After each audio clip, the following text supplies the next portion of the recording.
July 16, 1945. The New Mexico desert lay still. Until the moment the world changed forever. At exactly 5:29 a.m., the earth trembled. A blinding flash. A mushroom cloud rising into the heavens. Fire, brighter than the sun. Heat, hotter than anything man had ever touched. The atomic age had begun. And standing near the epicenter was a man with hollow eyes and shaking hands. He watched the world catch fire. And whispered ancient words from a forgotten scripture, "Now I am become death, the destroyer of worlds." His name was J. Robert Oppenheimer, the father of the atomic bomb. But his real story isn't just about science or war. It's about guilt, politics, betrayal, and a legacy that still haunts us. This is his story. J. Robert Oppenheimer was born on April 22, 1904, in New York City. The son of German Jewish immigrants, he grew up surrounded by art, wealth, and refinement. His father was a successful textile importer. His mother, an artist.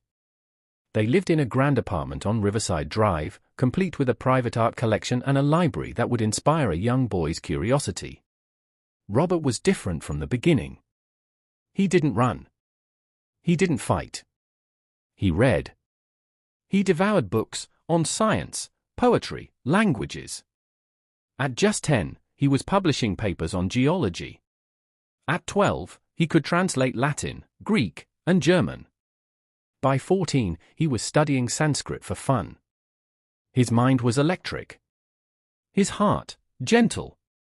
But genius can be lonely. He was awkward in conversation, emotionally fragile, and often bullied by classmates. One teacher described him as a walking brain with the soul of a poet. While other kids played baseball, Robert solved quantum equations. While others chased dreams, he chased the secrets of the universe. In 1922, Oppenheimer enrolled at Harvard University. Late, due to illness, but brilliant, beyond measure. He majored in chemistry but soon shifted to physics, diving into the mysteries of atoms and energy. He graduated in just 3 years, summa cum laude. But Harvard wasn't enough. Robert crossed the Atlantic to study at Cambridge University. There, in the famous Cavendish Laboratory, he was surrounded by the most powerful minds in science. But his mind wasn't at peace. In the lab, he was clumsy, a theorist in a world of experimentalists. His supervisor belittled him. He fell into depression. The emotional strain reached a breaking point. One day, he left a poisoned apple on his professor's desk. It wasn't eaten, and the incident was hushed up. His parents stepped in. He was sent away, to Germany. In Germany, everything changed. At the University of Göttingen, he studied under Max Born, one of the founders of quantum mechanics. There, he worked alongside legends, Heisenberg, Dirac, Bohr, Pauli. The boy genius from New York was now among the world's elite. He earned his PhD at 23 and published groundbreaking work on quantum theory. But Robert wasn't just a scientist. He quoted French poets in lectures. He read Dante and Shakespeare at night. He smoked constantly, spoke passionately, and lived as though every hour mattered. His students would later say, he made you believe physics was poetry. But even as he rose in science, shadows were forming behind the brilliance. Shadows that would follow him to war, into the desert, and into the halls of betrayal. When Oppenheimer returned to the US in the late 1920s, he took up teaching positions at both Caltech and UC Berkeley. There, he became more than a physicist. He became a legend. He dressed sharply, spoke quickly, and moved like a man on fire. His lectures were electric, filled with poetry, philosophy, and raw scientific genius. Students followed him not just for physics, but for life lessons. He once told a student, "It is not about solving the problem. It is about understanding the soul of the universe." Oppenheimer was no ordinary scientist. He quoted Baudelaire in lectures, studied Sanskrit, and read the Bhagavad Gita, a Hindu scripture that would later haunt him during the war. But behind the charisma, a storm was building. Oppenheimer was growing restless. He hated fascism. He worried about Hitler's rise. He saw injustice in America's poor. And slowly, he drifted toward leftist politics. In the 1930s, the world was on edge. Fascism was rising in Europe. The Great Depression was crushing American lives. And Robert Oppenheimer, a man of science, found himself pulled toward activism. He gave money to anti-fascist causes. He supported labor unions.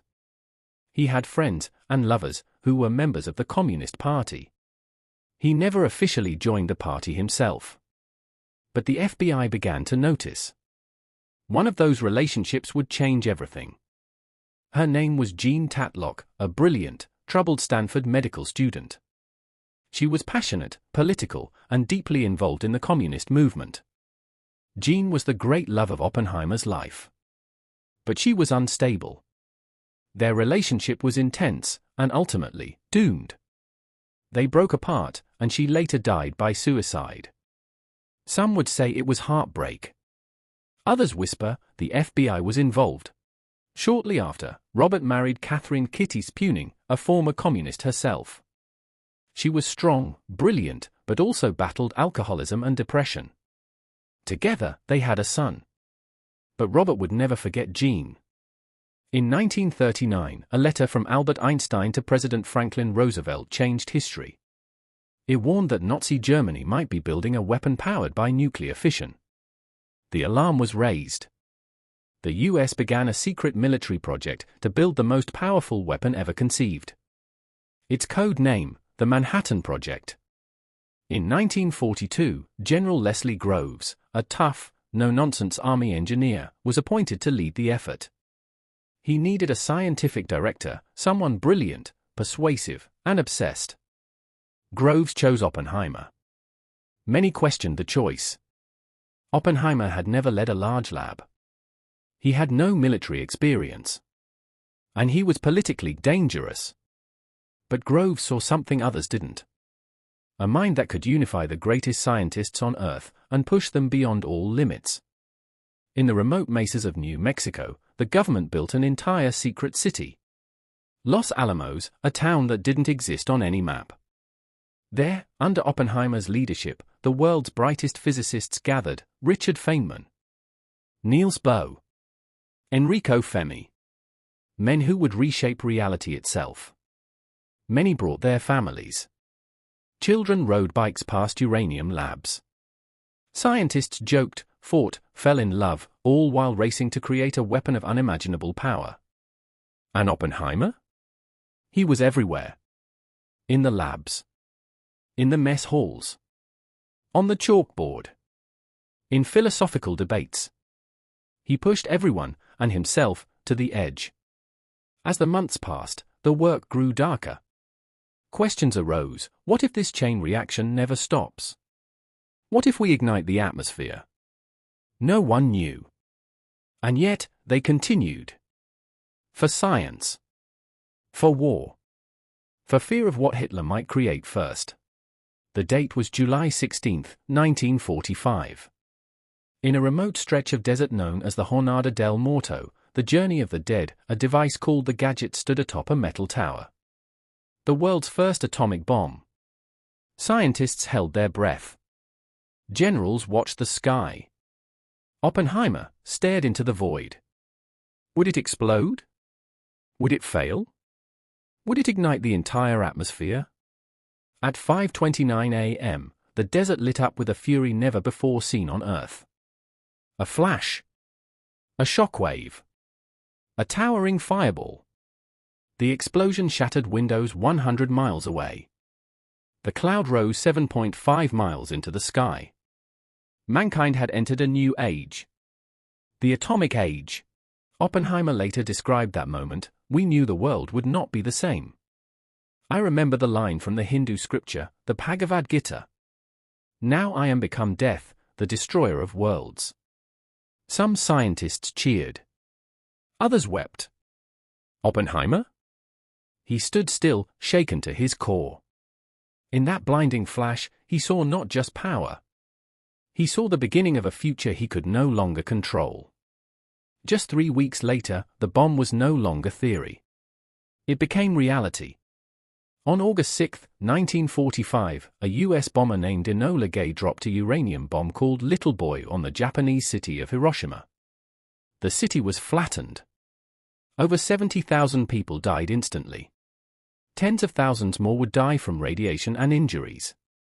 3 days later, a second bomb, Fat Man, was dropped on Nagasaki.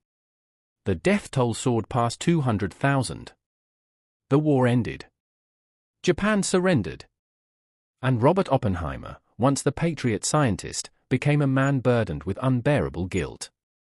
When Oppenheimer met with President Harry Truman, he didn't celebrate. He didn't gloat. He looked the president in the eye and said, "Mr. President, I feel I have blood on my hands." Truman later told an aide, "I don't want to see that crybaby again." The nation hailed the bomb as a triumph. But for Oppenheimer, the cost was too high. He had unlocked the power of the sun, and in doing so, had burned a hole in his soul. The bomb made Oppenheimer a legend. But legends are rarely allowed to rest. As the Cold War rose, paranoia gripped America. Oppenheimer's past, his politics, his passion, his questions, came back to haunt him. He had built the bomb. Now, his government would destroy him. After the war, Oppenheimer hoped science could serve peace. He warned against a nuclear arms race. He opposed the development of the hydrogen bomb, a weapon 1,000 times more powerful than what had destroyed Hiroshima. But his old friendships, his leftist leanings, and his growing discomfort with American policy painted a target on his back. The United States had entered the Cold War, an era of fear, espionage, and suspicion. And in the eyes of some, Oppenheimer was no longer a hero. He was a risk, a liability, a possible traitor. The FBI had already opened files on him, tapped his phone, followed his movements. In 1954, the U.S. Atomic Energy Commission summoned him for a secret hearing to revoke his security clearance. The trial, if it could be called that, was brutal. For 4 weeks, he was interrogated about his politics, his friends, his loyalties. Every detail of his past was used against him. Did you associate with known communists? Why did you oppose the H-bomb? Are you loyal to this country? Colleagues testified. Some defended him. Others betrayed him. His former friend, physicist Edward Teller, told the panel, "I would feel more secure if public matters would rest in other hands." It was done. Oppenheimer lost his clearance. His career in government science was over. He had created the most powerful weapon in history. And now he was cast out, as if he had never mattered. In the years that followed, Oppenheimer retreated from public life. He became director of the Institute for Advanced Study in Princeton, New Jersey, a place where minds like Einstein also sought peace from politics. But he was never the same. The hearings had humiliated him. The betrayal had cut deep. He once told a friend, "In the eyes of some, I am a dead man."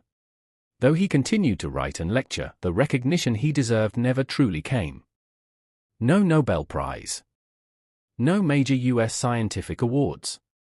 It wasn't until 1963, nearly a decade later, that President Lyndon B. Johnson gave Oppenheimer a symbolic gesture of rehabilitation, the Enrico Fermi Award. Oppenheimer accepted it with a quiet smile. But inside, the damage had already been done. 1966, he was diagnosed with throat cancer, a result of years of heavy smoking. He died on February 18, 1967, at the age of 62.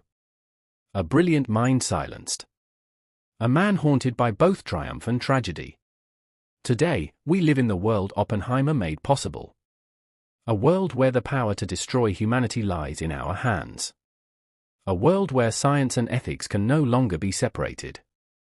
J. Robert Oppenheimer, father of the atomic bomb, remains a symbol of that duality. A genius. A patriot. A man destroyed by the very forces he helped unleash. He gave humanity the fire of the gods. But as with Prometheus, he paid a terrible price. If this story moved you, don't forget to like, subscribe, and hit the bell icon. What do you think Oppenheimer's true legacy is? Let us know in the comments. Until next time, stay curious. Stay human.